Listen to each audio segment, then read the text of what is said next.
Oi, eu sou a Isabela. E eu sou a Monique. E este é mais um Horrorizadas.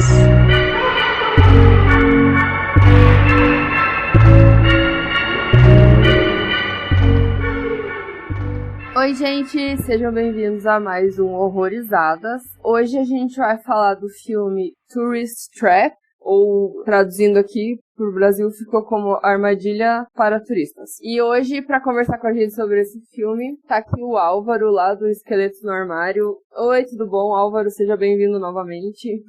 É um prazer estar de volta. Eu já participei de alguns episódios. Eu faço o Esqueletos no Armário, um podcast que a gente tem para poder falar sobre filmes de terror. Em geral, a gente busca dar uma perspectiva queer, ou então falar sobre terror LGBT e tudo mais. E inscreve com a gente no nosso podcast. Pode encontrar no Spotify, agregadores, no nosso site. E eu sou muito feliz por estar aqui de novo. Show, isso aí. Participamos com eles também lá no Midsommar. Midsommar, não era só Midsommar, né? Era Midsommar. O Homem de Palha também. Homem de Palha. E inclusive aí, super recomendado que depois de ouvir esse episódio, vocês ouçam o episódio 52 do Esqueletos no Armário, que vai falar sobre a Casa de Cera. Vai ser ótimo, essa casadinha. É a dobradinha perfeita.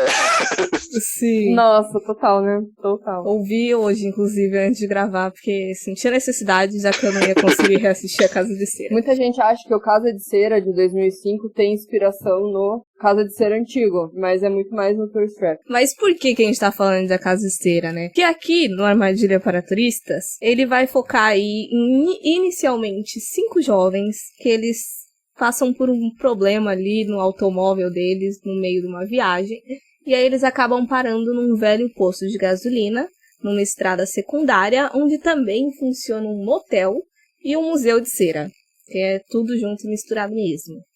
Só que lá, eles acabam encontrando um misterioso homem que pode ou não ter alguma relação com uma figura mascarada que circula pelo local. E ele aí tem direção do David Schmuller e com roteiro do diretor e do J. Larry Carroll. Esse foi o filme de estreia do diretor, ele foi o primeiro longa, na verdade. Ele já tinha feito um curta chamado The Spider Will Kill You, que acho que, na minha cabeça, ele juntou a ideia do Massacre da Serra Elétrica, que ele queria fazer um filme na linha de um Massacre da Serra Elétrica, e misturou com a vibe desse curta que ele fez em 56, porque tem todo esse negócio dos bonecos, que a história desse filme... Nossa, eu tinha escrito aqui a sinopse do curta, mas sumiu, mas enfim.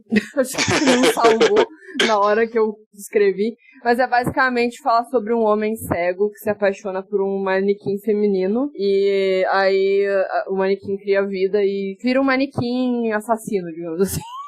Enfim, no curta tem vários manequins que, inclusive, o diretor falou que foi numa loja uma vez e ele até, na entrevista ele até falou o nome da loja, eu esqueci.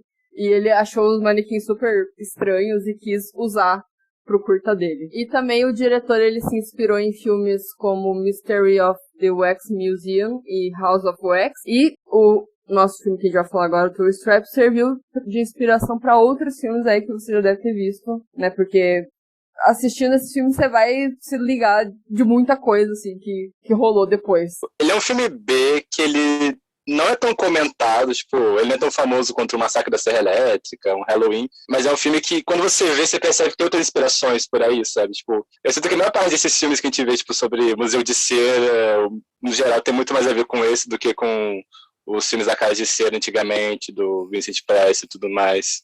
E de boneco também. E ele é um filme que eu acho que tá no... que é muito peculiar. Uhum. Eu já tô matado com o boneco, pelo visto, porque além desse, ele também fez aquele Puppet Master, tipo, que é uma franquia. É verdade, Uhum. Ele o lance dele, pelo visto. Cara, quando eu tava assistindo o Tourist Trap, eu fiquei pensando no Puppet Master, sem saber que ele era o diretor. Não lembrava o nome do diretor. Eu falei, cara, Puppet Master tem muito a ver. Será que... Daí eu fui ver... Não, é o mesmo diretor, cara. Pessoal aí falando de James Wan, fissurado com boneco, mas aí tem David Schmoller antes. Olá. Ele foi semente original.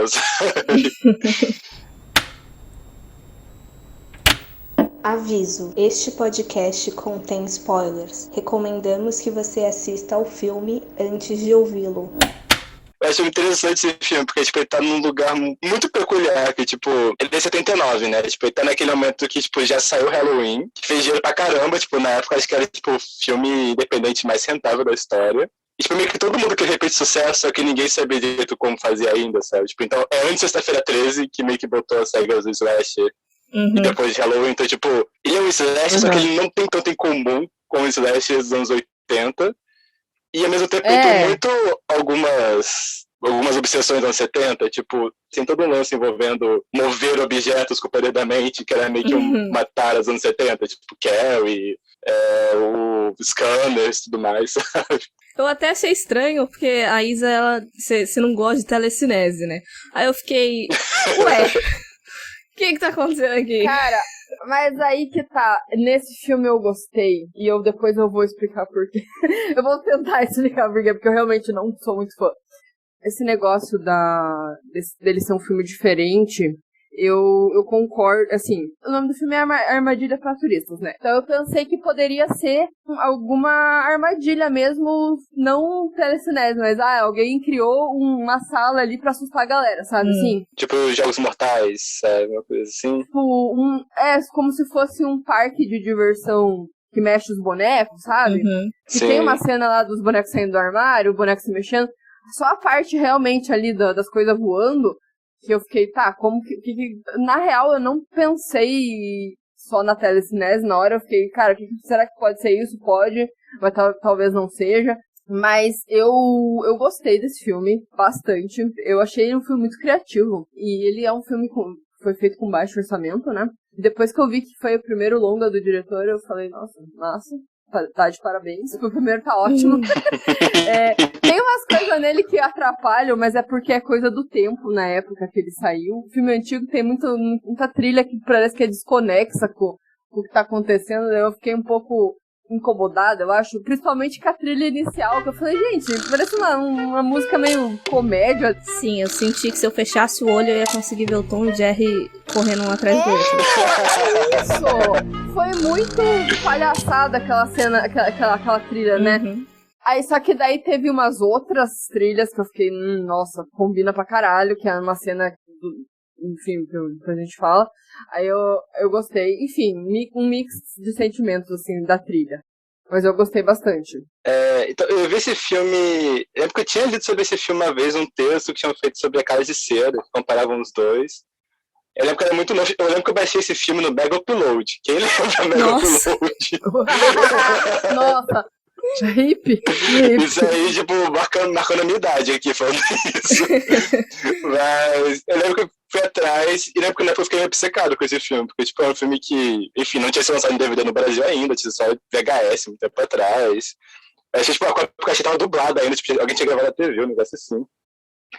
Eu lembro que tinha marcado muito, porque, tipo, é um filme que ele não é violento, tipo, todo que, sabe, se você quiser apresentar algum primo seu de 13 anos de idade pro terror, assim, talvez seja um bom começo, sabe? Porque é um filme que não é violento, não tem nudez nem nada. Mas, tipo, ele tem um clima que é tão, tipo, tenso, sabe? Tipo, ele cria umas imagens tão bizarras com ele, tipo, e aproveita muito bem aqueles bonecos estranhos pra poder causar um sentimento de desconforto, sabe? Os olhos, os bonecos se mexendo, os bichos abrindo a boca, tudo mais, tipo, é um filme que eu não sou essa pessoa que tem, tipo, medo de boneco, medo de manequim e tal, mas esse é um filme que, tipo, o clima que ele cria é um negócio que é tão estranho, sabe? Que você fica meio estabilizado aqueles bonecos lá da casa. E, tipo, tem umas cenas que, tipo, ele mistura, tipo, sabe, uma cena que tá, tipo, uma luz meio, também na penumbra, então ele mistura bonecos com pessoas, tipo, parece tudo a mesma coisa, sabe? Ele criou... E boneco pessoa. Essa é muito... É um clima mórbido, um clima meio bizarro, aquilo tudo, sabe? Ele cria isso com muito pouco, eu acho sensacional isso, sabe, no filme. Sim. Sim. Eu ri mentalmente aqui quando você falou assim, apresentar pro seu primo de 13 anos. Caso você tenha filho aí e queira convencer ele a doar todos os bonequinhos, mostra esse filme pra ele. Que a criança não vai querer mais ficar com as coisas em casa. É isso.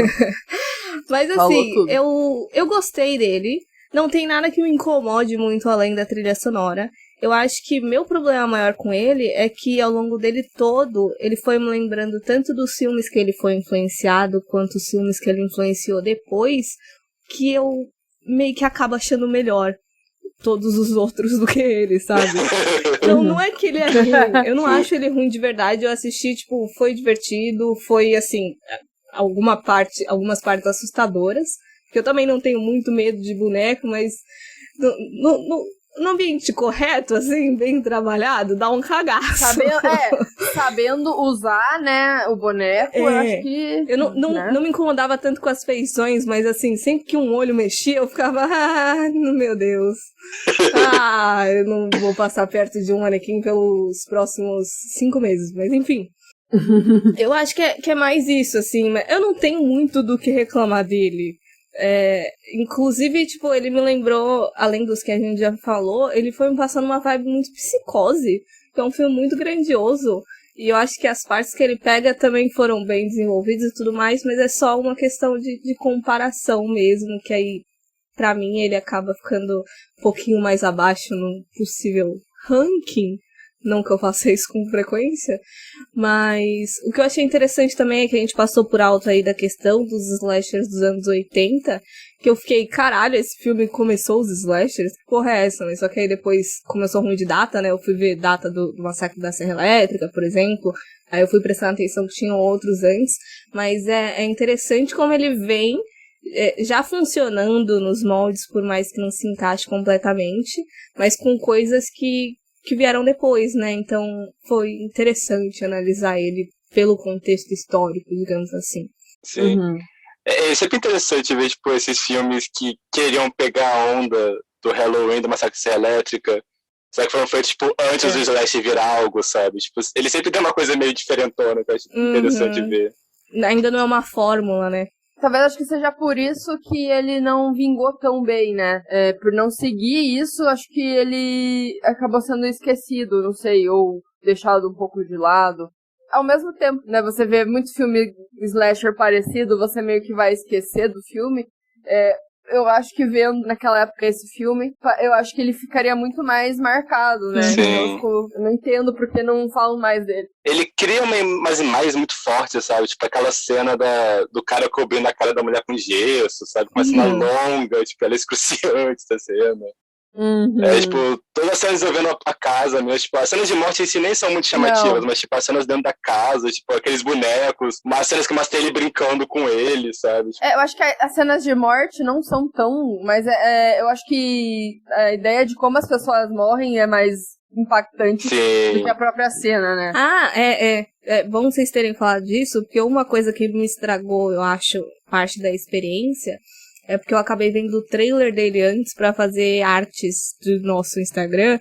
E daí no trailer, eu não sei se foi feito muito depois, foi tipo alguma coisa feita por fã ou coisa parecida, mas o vídeo que eu peguei, eu fiquei com a sensação de que ele pegava já todas as cenas meio que de morte, sabe? E daí que entrega tudo. Isso. Daí eu falei, cara, o que tem mais pra ver no filme, sabe? Isso é foda. Eu fui sem saber nada mesmo. Alguém postou no Instagram uma vez, no Stories, assim, falou, nossa, impactei, não sei o que, alguma coisa assim. Aí eu falei, nossa, não conheço esse filme, né? Aí deixei na watchlist e falei, quer saber?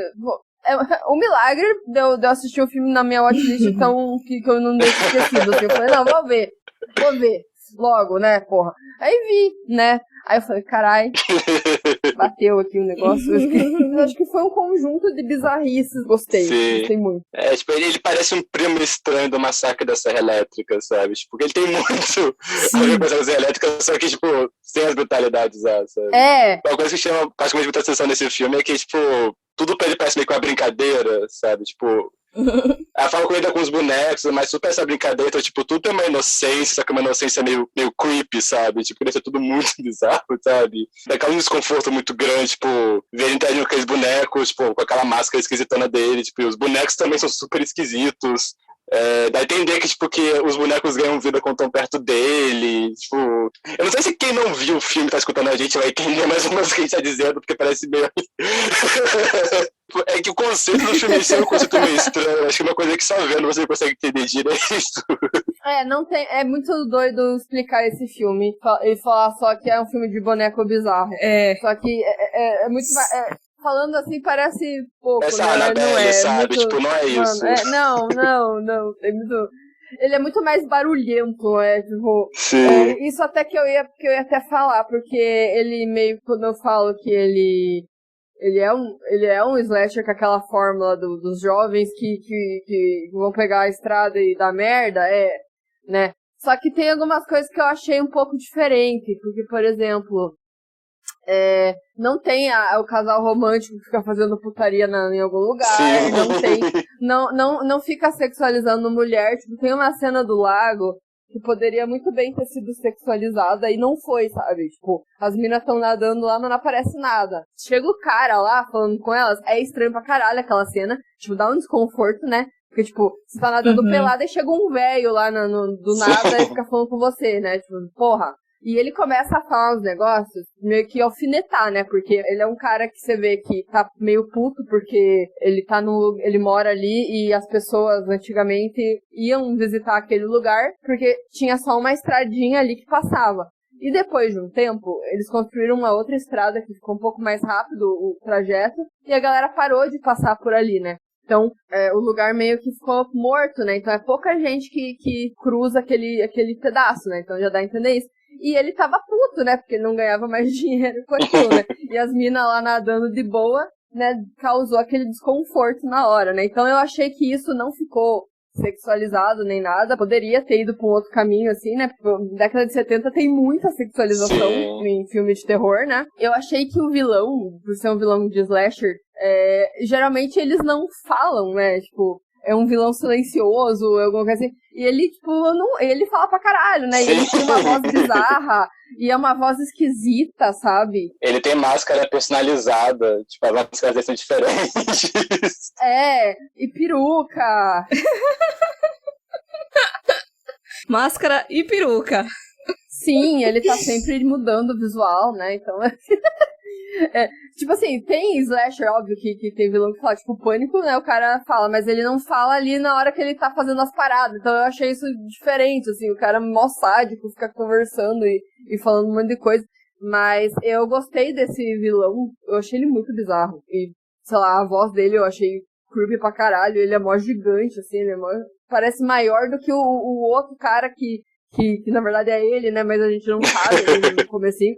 Mas assim, não sei, dá a impressão que o cara tá maior, não sei, talvez até tenha usado outro ator, porque, tipo, parece que ele é maior, sei lá.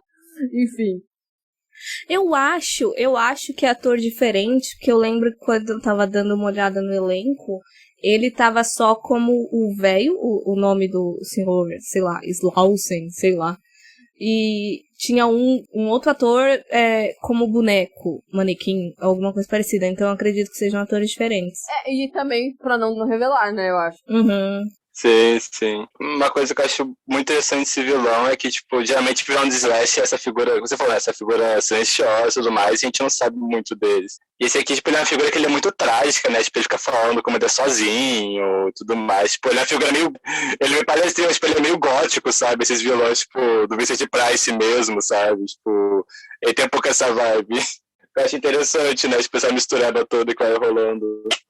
Quando a gente descobre, né, que o Sr. Slausen é o mascarado, né, é um cara só, ele também começa a falar da vida dele, né, tipo, porque minha mulher me traiu com o irmão, e não sei o quê. Eu gosto muito desse vilão, porque eu sinto, quando eu tava assistindo ele tava muito parecido com o Massacre da Serra Elétrica pra mim até certo ponto. Quando a gente tem meio que a virada ali bem que a gente começa a descobrir o que tá acontecendo, aí pra mim ele entra muito mais em psicose e sai mais do formato slasher. Talvez até por essa presença desses monólogos e tudo mais do vilão. E como você falou, Isa, daquela cena inicial, que ele aparece lá no rio e as meninas estão peladas, eu fiquei notando muito na construção dele desde o início, de como assim, como ele é todo motivado pelas questões amorosas dele, né? Aqui não é mais mommy issues, mas é porque ele foi chifrado. Chifre Aí...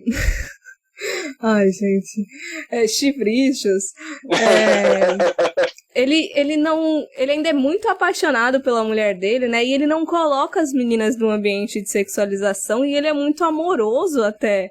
Tipo, eu notei, assim, de todos os diálogos dele, quando ele vai falar que vai acontecer alguma coisa ruim, ele não é rude que nem o que a gente espera de um vilão, de um serial killer de slasher.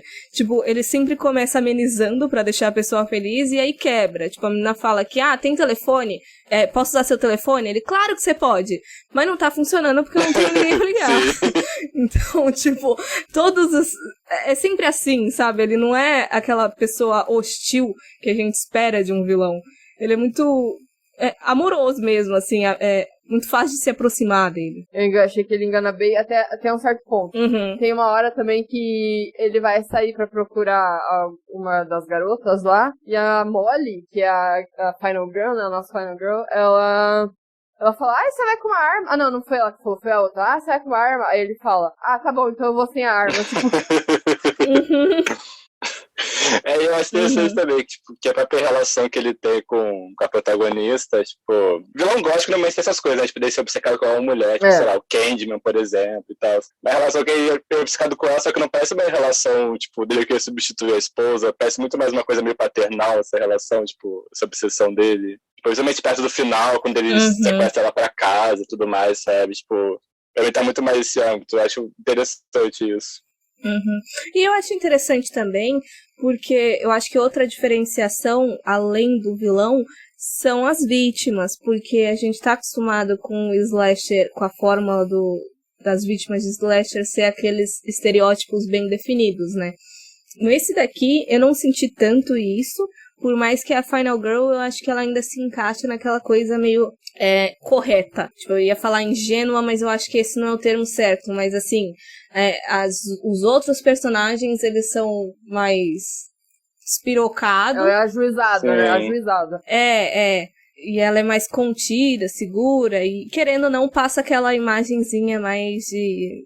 Não sei a imagenzinha específica numa palavra, mas eu acho que vocês conseguem entender. Porque assim, ela não desconfia do Mr. Slausen. Na hora que ele fala, vou dar uma carona pra vocês, ela meio que, beleza. Ela vai.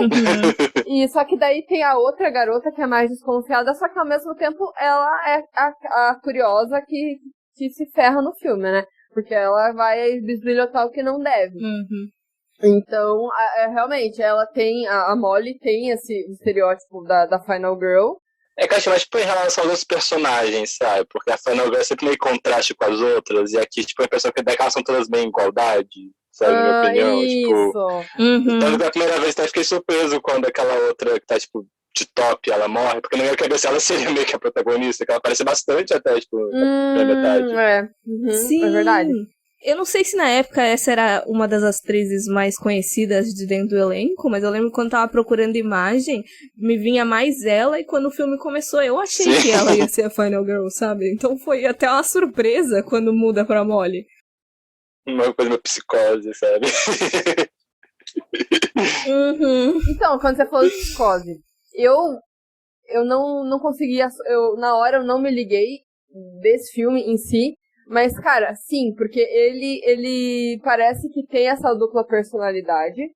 Só que depois, eu não sei se isso se quebra porque a garota descobre, né, que é a mesma pessoa, e ele meio que buga no coisa, e ele acaba virando só o outro, só que sem a máscara, né? Eu não sei, ficou um pouco confuso isso pra mim.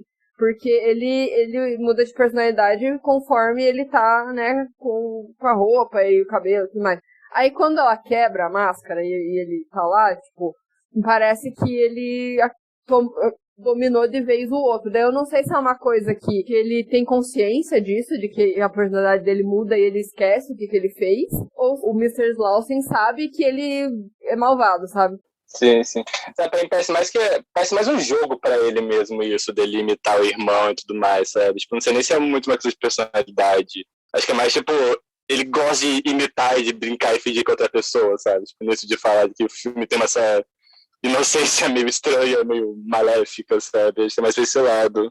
Então, eu acho que a sensação que eu fico é que foi uma coisa que ele perdeu o controle, de que, de repente, meio psicose mesmo, que eu não acho que, sei lá, eu posso estar com a memória falha ou muito enganada, mas o Norman, ele não me dava uma ideia de que ele tinha dupla personalidade, assim, só parecia que ele estava muito encarnado naquele teatrinho que ele estava fazendo ao ponto de quase criar um personagem com vida própria, sabe? A mãe, que já estava, assim, num nível de doideira tão grande que já quase parecia que já tinha vontade própria.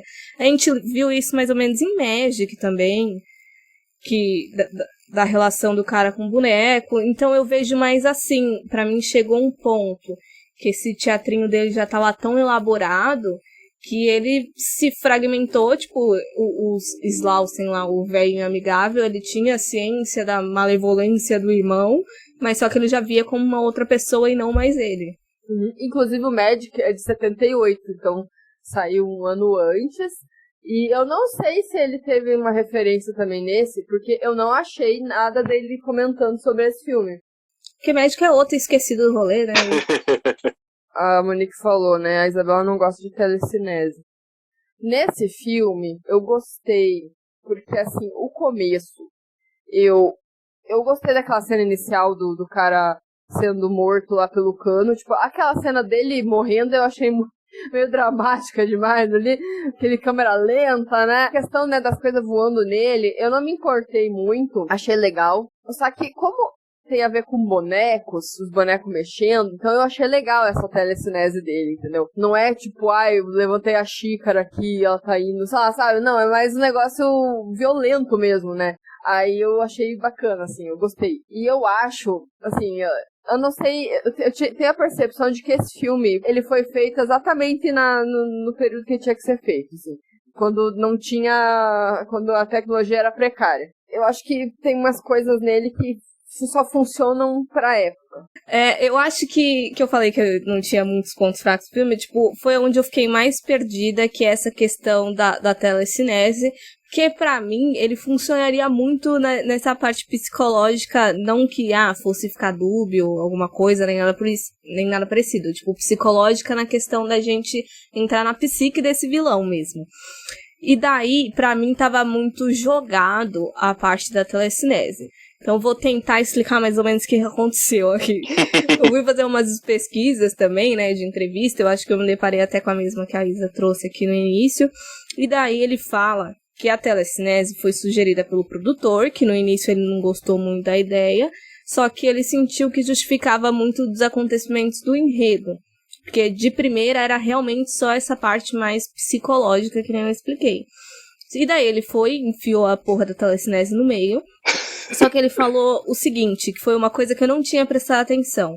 Tipo, no início, a gente tem alguns animatrônicos que tem aquelas apresentaçõezinhas que se mexem sozinho e tudo mais. E aí ele pega e fala, mas caso os espectadores queiram considerar como se fosse realmente um poder que ele tem, então tudo bem, tipo, vocês podem, sabe?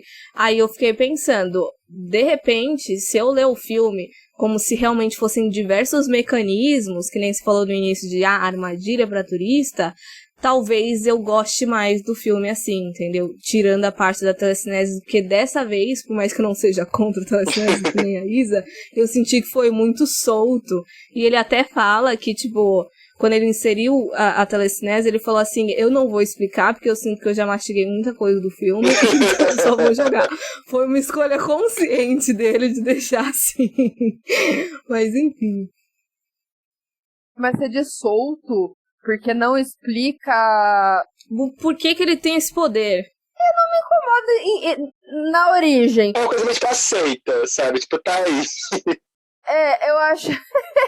eu acho que eu me incomodo mais com a questão dele transformar as pessoas em boneco. Eu fiquei um pouco perdida nisso. tem uma cena que a mulher dele tá lá naquela coisa parada. Daí eu fiquei pensando, será que é o cadáver da mulher? Porque tem uma hora que ela fala, isso parece pele. Daí tem a outra cena dele passando o gesso na mulher. Daí eu fiquei, cara, o que caralhos ele faz pra transformar as pessoas em boneco, tá ligado?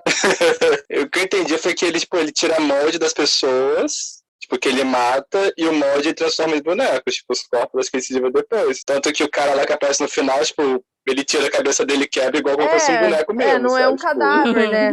Manequim mesmo. Eu fiquei... Não é tipo um cadáver coberto de cera, tipo, igual da casa de cera e tal. Realmente parece assim. É um manequim mega ultra realista, né? Inclusive das cenas que a gente fala que mescla boneco com gente, que tem uma hora que a garota tá lá deitada e ela vê uma mulher se mexendo, e daí daqui a pouco ela volta a ser boneco, né? Sim. Aí tem uma hora que tem aquela cena daquela vítima lá do porão, quando a cena inicial parece que é um boneco mesmo deitado, daí você vê que não é, sabe? Então eu gosto que ele brinca, parece que é uma pessoa de verdade ali, daqui a pouco não é. E no final tem aquela cena que é meio rápida, assim, quando a revelação, né, do cara que é boneco, que a gente achava que não era, que aquilo eu achei muito louco. Sim. Eles ficam, os bonecos ficam mexendo, aí você vê que tem umas pessoas mesmo, uns atores ali, tipo, se mexendo. Eu fiquei, tá, gostei dessa mescla. Mas aquela cena do cara que ele era um boneco, eu achei muito genial, porque, tipo, o cara tava manipulando, tipo, ele falando bonitinho, assim. Essa cena é bizarra, eu pegou muito surpresa quando eu vi a primeira vez, eu não esperava aquilo. Eu achei que o cara tava vivo de boa, não, ele já era um boneco.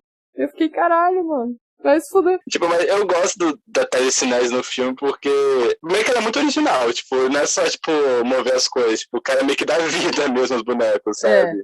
Ele é o GP. E eu acho que é muito interessante isso, porque mexe muito com essa... Geralmente as pessoas têm essa paranoia com o boneco e tal, é porque o boneco parece muito realista, né? Tipo, de tão realista ele fica estranho. E ele vai nessas ideias, tipo, de que se esse boneco é tão realista que você confunde com uma pessoa, sabe? Tipo, eu gosto de como, tipo, ele usa a telecinese pra poder brincar com essa ideia, sabe? E eu adoro aquele final, tipo, aquele surto todo, tipo, de que você misturando boneco com gente, e o cara tá dançando com a boneca, e às vezes uma hora é Matheus, outra hora é o boneco, e a coisa tá ficando doida lá, tipo, e tem a mão no meio dos bonecos e tudo mais, sabe? Tipo, eu adoro essa série, que é um surto completo aquilo. Eu adorei a ambientação desse filme, eu acho muito perfeito, sim. Bom, os caras entulharam um monte de boneco num cenário ali e funcionou, sabe? Sim. Mas essa coisa de misturar, né, da gente pensar que pode ser realmente um mecanismo, eu acho legal, tanto é que foi uma coisa que me atraiu no começo, quando eu achei realmente que poderia ser alguma coisa nesse sentido, né, na primeira cena, nas coisas tudo voando e tal. Eu não imaginei na hora que seria uma telecinese. Pra variar, né, produtor cagando com as coisas, né? O produtor gosta, né, de enfiar coisa. E se a gente fizer uma telecinese aqui, hein, vai ficar legal. Certeza que o cara fez uma cara assim, porra, o roteiro aqui tá pronto, vai tomar no seu cu, sabe? Eu não quero ir, porque ele entregou o roteiro pronto, né? O cara já foi inventar moda, assim, fácil, poder. E é um produtor bem problemático, pelo que parece, porque deu golpe num monte de gente, parece, tipo, não pagava. Inclusive, ele, se eu não me engano, é porque eu não fui muito a fundo, mas nessa entrevista o diretor fala que em Puppet Master, tipo, ele tirou o nome do diretor e colocou o dele, assim... Aí deu um monte de BO. Eita porra. Assim, o que vocês acharam do plot? Em que momento vocês sacaram que era ele? Ou vocês não desconfiaram, ou vocês desconfiaram? Enfim. Porque como eu estava com a casa de cera na cabeça, eu realmente achava que era um irmão, sabe? Pô, eu realmente achei que ele tava compactuando com o irmão, né? Eu não achei que ele era inocente em nenhum momento. Eu acho que o plot twist maior é saber que não é o irmão e é ele. A primeira vez que eu vi, eu fiquei surpreso que era um só. Tipo, eu tava achando que eram dois também. Tipo, eu também tava com casa de cera na cabeça, pensando que, irmão gêmeo, irmão do bando, né? No bem não, tipo...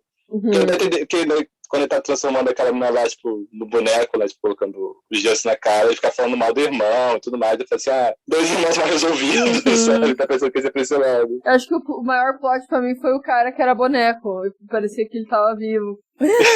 Cara, eu não lembro muito do desenvolvimento da Casa de Cera, mas eu acho que eu tinha no meu subconsciente, porque eu senti logo no começo do filme, eu fiquei, ou é ele barulhado da cabeça, mas aí eu acho que é mais relacionado à psicose, ou é um irmão gêmeo. E eu pensei especificamente em gêmeo, porque, foda-se. Eu acho que talvez por estar no meu subconsciente escondido a Casa de Cera, por mais que eu não lembrasse conscientemente. Então, gêmeos siameses que foram separados, daí ele tem a cara deformada. Eu descobri com vocês falando agora. Mas não foi uma grande... Tipo, pra mim, realmente, a surpresa maior foi ser ele mesmo, porque até a hora da revelação, digamos assim, não sei, parecia uma dinâmica mais de duas pessoas. Então, eu tava mais ou menos certa de qualquer forma. Ele tava fingindo muito bem, assim, né, com as coisas. E o outro também, né? O outro ficava falando mal do irmão, os dois, cada um falava mal de um, deu, nossa. Foi por isso que me enganou, por estarem falando mal um do outro. Eu achava que eram duas pessoas diferentes. Não sei se foi por conta da cena da revelação, sabe? Que não foi pra mim uma coisa impactante. Às vezes, quando ela é mais bem trabalhada, talvez teria sido mais chocante pra mim. Mas a cena da perseguição eu achei muito boa também, que ele vai saindo. Nossa, sim. Vai correndo no mato atrás da menina com um boneco que fica gritando o nome dela. Eu fiquei, mano, que porra é essa, cara? Que inclusive lembra Magic de novo. E a boneco com a cara do amigo dela ainda por cima, sabe? Deixa tudo pior. Sim, é bizarro, é aquele vale da estranheza total, né? E eu fiquei pensando nisso. E quando a garota tá numa sala, a primeira garota que morre, a curiosa, que ela rouba o lenço do manequim, aquela cena eu também gostei daquela sala, porque cada manequim que aparece tem uma expressão diferente, né?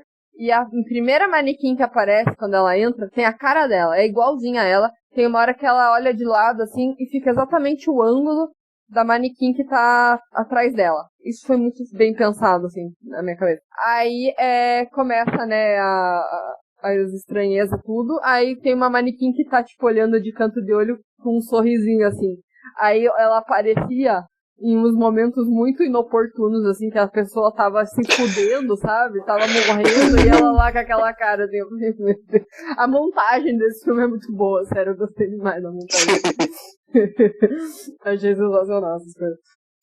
Um outro motivo pra eu ter achado que a menina, que a Final Girl não seria a Molly, é porque você falou disso de boneca parecida.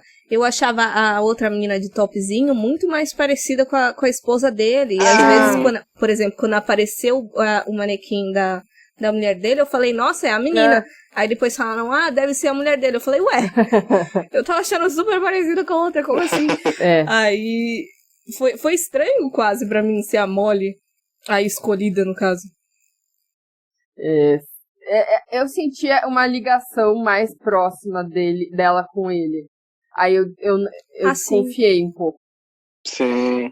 Mas o finalzinho é muito bom. Eu não sei o que vocês acharam, mas ela... A cena do carro. Ela catando os amigos boneco indo embora com cara de louca. Vou levar meus amigos embora, foda-se. Não, eu adoro esse final, tipo... Acho que ele fecha com chave de ouro toda a esquisitice, que é essa jornada toda do filme, sabe? Tipo... Eu não entendi a cara, se foi, tipo... Estou em choque e só quero ir embora. Ou se, sei lá, aconteceu alguma coisa ali.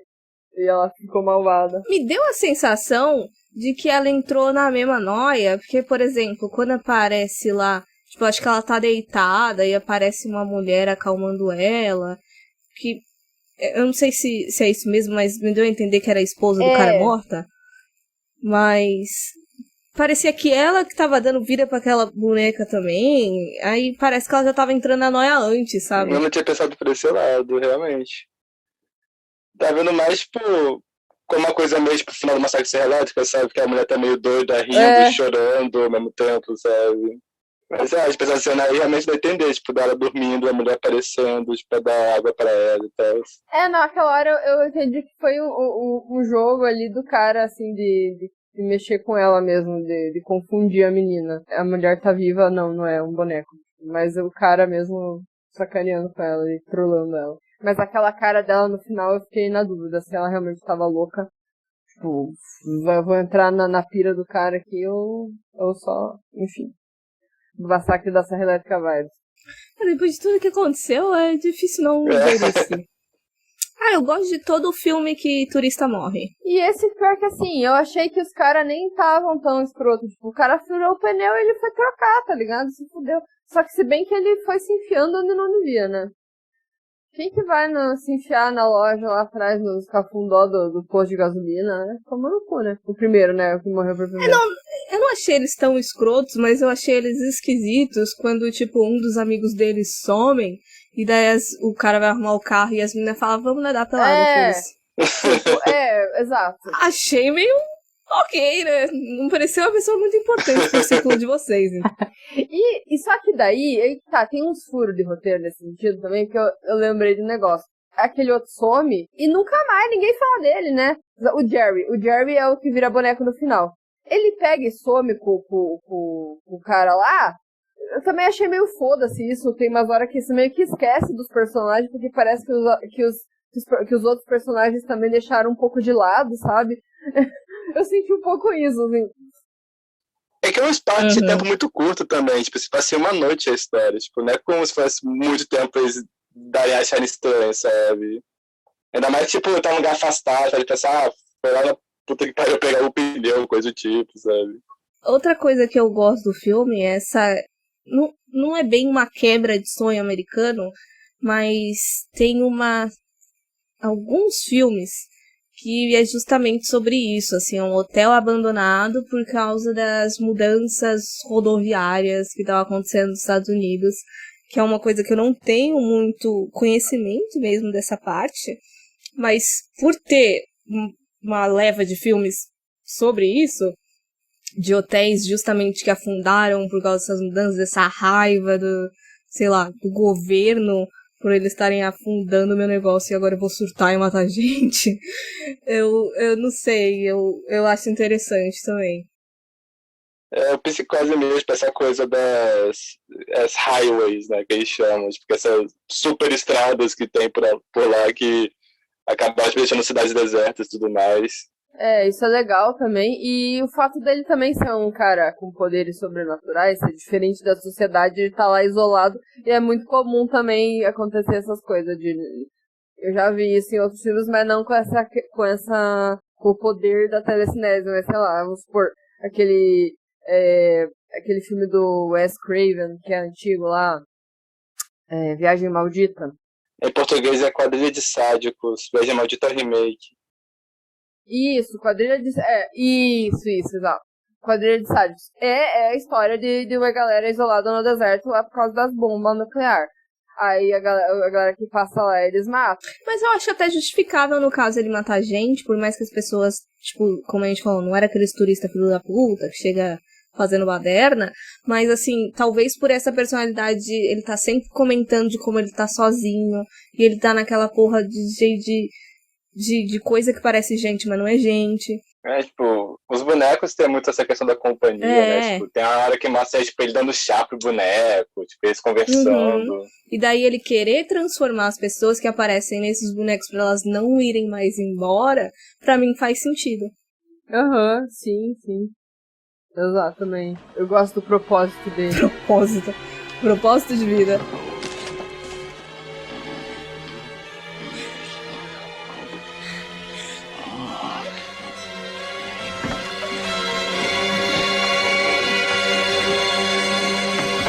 E agora indo então para as indicações, vocês têm algum filme para indicar que tem alguma relação com Tourist Trap?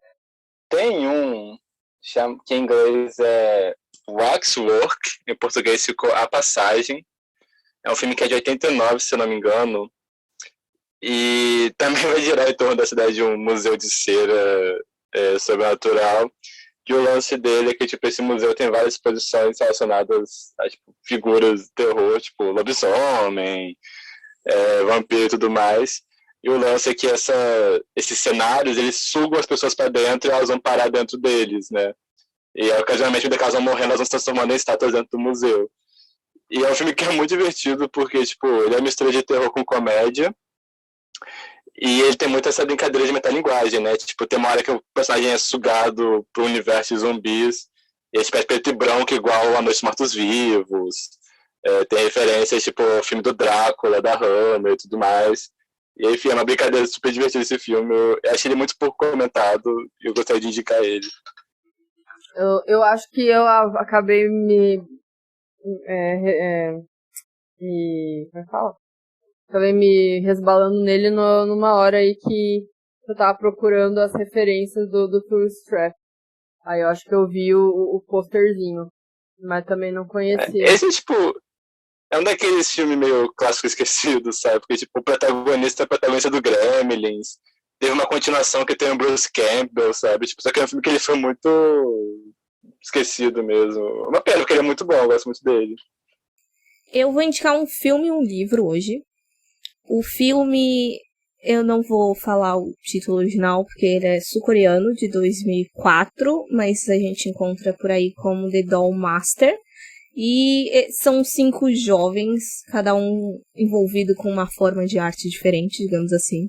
Eles são convidados para meio que posar para uma artesã que faz boneca.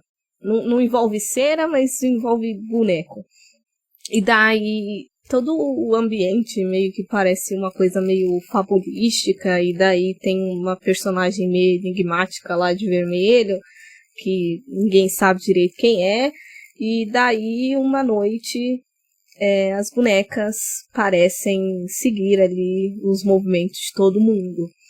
Eu acho ele um filme assim com um puta potencial desperdiçado, porque ou ele poderia ser muito cômico, ou ele poderia ser muito aterrorizante, e ele não é nenhum nem no outro, assim, onde parece que ele é sério, ele é meio galhofa, e onde ele poderia extrapolar a galhofa, ele é meio sério, daí eu fico meio, mas a premissa em si eu achei bem interessante, pela motivação ali das coisas sobrenaturais, digamos, que estão acontecendo. Não vi muita coisa parecida. E o outro é mais por essa coisa de hotel e de estrada que eu falei, que é um livro, no caso, Miss Corpus, que ele foi lançado em 2003. E um dos personagens dele, assim, meio secundário, até inspiraram um filme chamado The Boy, que eu gosto muito, que é de um menino no hotel também, e que foi o motivo de eu ter procurado o livro. E daí são umas histórias paralelas. Uma delas é de um cara que tá recém-casado, e quando ele chega em casa ele percebe que a mulher dele morreu, planejando a viagem que eles iam fazer. E o outro é de um cara que ele encontra o corpo do filho dele desaparecido. E daí os dois, assim, de maneiras separadas, têm a brilhante ideia de sair numa viagem pra, tipo, esvairecer e fazer as coisas incompletas que eles não conseguiram fazer antes por causa das mortes. E daí, por que eu lembrei, né, desse livro? Pelas questões de estrada, de road movie, dessa coisa de hotel. E nesse livro, as paisagens, assim, elas quase são personagens. A gente tem meio que monólogos das montanhas e coisas parecidas. Enfim, eu gosto dele, por mais que eu já não lembre tanto, porque faz um tempinho que eu li. Não conhecia nenhum dos dois, fiquei curioso. Assim, eu não tenho nenhuma indicação de coisas que a gente não falou ou coisas muito desconhecidas, mas esse filme me lembrou muito o Maníaco, tanto o de 2012 quanto o original de 80, e também, que eu gosto dos dois, inclusive, indicaria, seria uma indicação, ou aquele que a gente falou aqui em um dos Pocket Horror, que foi o Vestido Maldito, de 2018, né, que eu acho estranhíssimo. É esquisitão esse. As bizarrices com os bonecos, também os manequins, enfim. Eu achei que esse diretor tinha morrido, mas não. Naquela entrevista lá, ele fala sobre estar escrevendo um roteiro chamado Dead Angels, que é sobre almas presas que precisam encontrar e, consequentemente, matar seus assassinos. E a entrevista foi de 2019, né? Daí eu não sei se esse filme vai sair. E pelo que eu vi, o último filme dele até agora foi de 2012. Mas eu não vi muito sobre o que é. É aquele Little Monsters. Isso. É baseado naquele caso que teve de duas crianças que mataram um coleguinha. Tipo, o filme é meio que uma dramatização disso. Tipo, eu já no caso imaginando, tipo, eles já adultos, tipo, tendo que lidar com isso e tudo mais. Se não me engano, é mais ou menos essa premissa. Eu tenho vontade de ver esse filme, ainda não vi. Eu nem sabia da existência.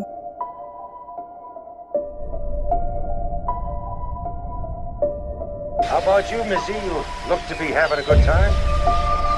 Yes, sir. Used to be I'd charge 75 cents a day to swim here. Not no more, though. Used to be I'd have 25 or 30 visitors a day here. And then the government decided to build a new highway.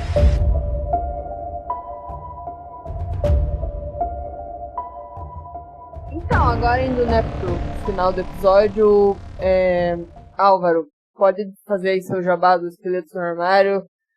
Fique à vontade.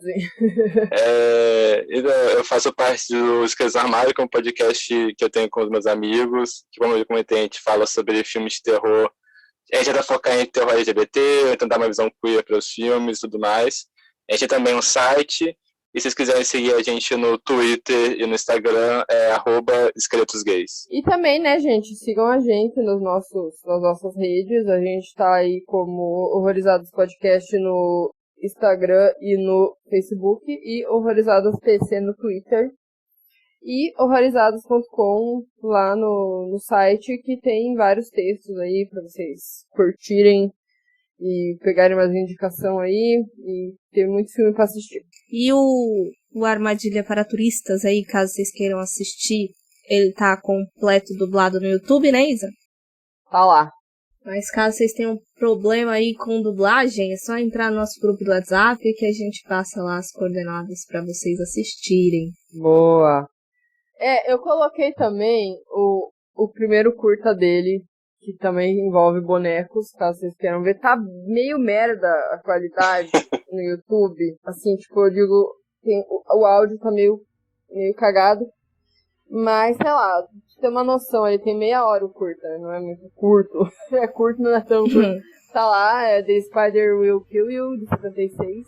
Eu vou deixar aí também, caso queiram assistir. Bom, gente, mas é isso. Espero aí que vocês tenham gostado do episódio, do filme. E conta pra gente o que vocês acharam. Tchau! Abraço, pessoal! Tchau!